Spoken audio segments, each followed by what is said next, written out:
Good morning, I'm Sergeant Russ Nolan and I'm here with your latest Logistic Lowdown.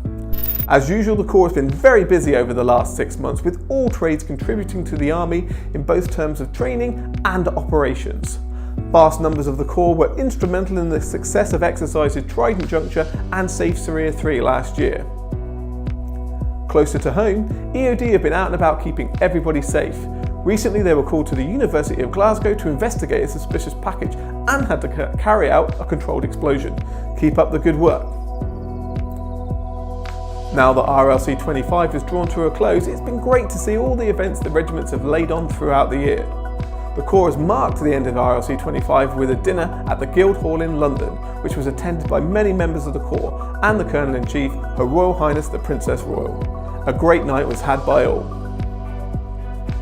The winter sports season has now finished and the Corps has been very successful in the skiing in both the divisional championship exercises, Spartan Hike and Pipe Down, and also the Army Finals exercise Rucksack.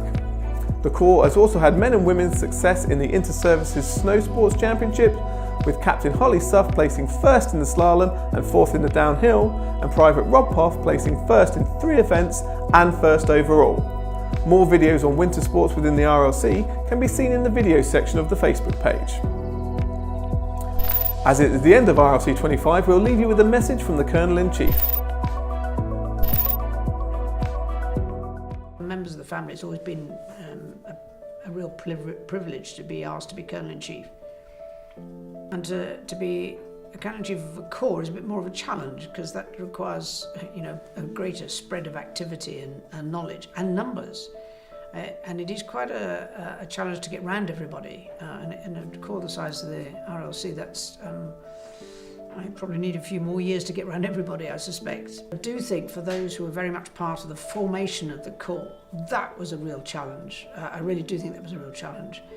But the logic in itself of bringing them all together made sense. And I hope that I could portray some of that sense, because for many of them, it was an uncomfortable thing to have to do. They'd served in those units for a long time. They felt they were different. They thought that they what they offered to the military was really important. And from my perspective, the important part was to make them understand and believe that hadn't changed, but that it made more sense for them to be together with all the other parts that were fundamental to making it possible to get the military into operations and support them in operations. And that was the character, the identity that really made sense. And I suppose my only other claim to fame was having a heavy goods vehicle license. So the transport sector I kind of got. And wherever you go in the military, you get well looked after. And of course, that was very much about the catering, chef's department. So yeah, you hoped you understood something about what was going on.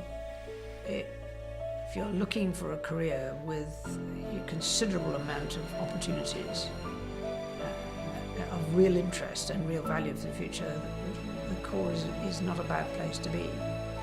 And if you're looking for a place in the military, which is fundamentally important, it can't be very operational without the RLC, so you do really underpin what everybody else is doing.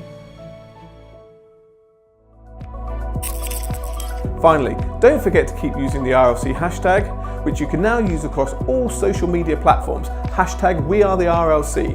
Be sure to add it to your next post. Remember, if you think you have a story for us and you want to feature in the next Logistic Lowdown, please get in touch via the Facebook page and let us know what you've been up to. That's all for me. I'm Sergeant Russ Nolan and this was your Logistic Lowdown.